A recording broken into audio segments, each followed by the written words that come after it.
Okay, so now we have this uh, um,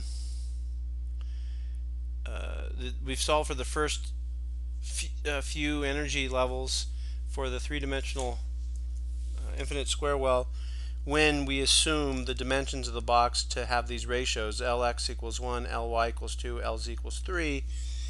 And but one of the things that we notice is that here, like if we look at these two, the first excited state and the second excited state, we have in the first excited state we have the quantum numbers nx equals 1, ny equals 1, and z equals 2. In the second excited state we have 1, 2, 1. Okay, and so here we have two ones and a 2, here we have two ones and a 2, but yet the energies are different because the dimensions are different. And if the dimensions were the same, that is if Lx, Ly, and Lz were all the same, these two energies and the one that is 2, 1, 1 would have the same energy. Okay, the same energy. And so that is a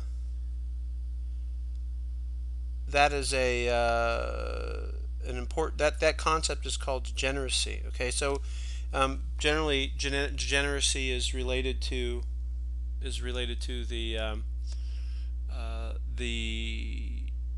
symmetry. So in this case we don't have a symmetric, but there's no symmetry. That is Lx, Ly, and Lz are all different. If we had two of these dimensions to be the same, we would expect at some levels actually we'd have we could have two states, that is two different combinations of quantum numbers that would give you the same energy. Okay, and as we've discussed before in class, that's called degeneracy.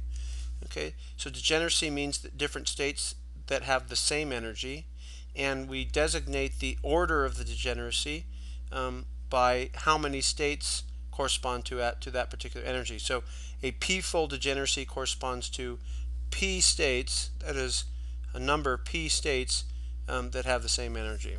Okay, and so let's basically imagine that we have a box that is symmetric, and that's cubic. Lx equals Ly equals Lz is equal to just some generic value L.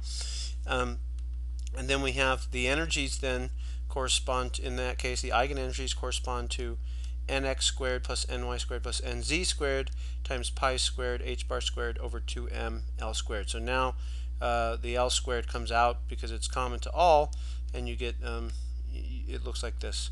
So now let's enumerate the energies like we did on the previous view graph, but now for the symmetric case, and let's just for simplicity let's divide the energy eigenvalues by pi squared h bar squared over 2m L squared, that is by this factor, so that basically all we're doing is calculating this sum in this parentheses here. Okay, so for the lowest energy eigenstate, okay, so for the 1, 1, 1 state, and x equals 1, and y equals 1, and z equals 1, we have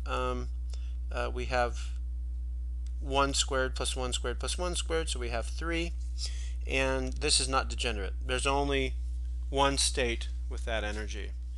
But now if we look at the next excited state, we have the combination 2, 1, 1, 1, 2, 1, 1, 1, 2. So that is the combination of the different quantum numbers nx and y and z, which all result in two 1s and a 2. And in that case we get a total energy, or at least the quantity in parentheses, is equal to 6. Okay, and since there are three different combinations which give this energy, we say this is threefold degenerate. Similarly for two 2s and a 1, in that case the energy is equal to 9 pi squared h bar squared over 2m L squared, and the order of the degeneracy is 3, because again there's three different combinations, there's three states that correspond to that energy. Similarly for two 1s and a 3, we have threefold, the energy is 11. If we have the 2, 2, 2 state, that's a single state. There's only one.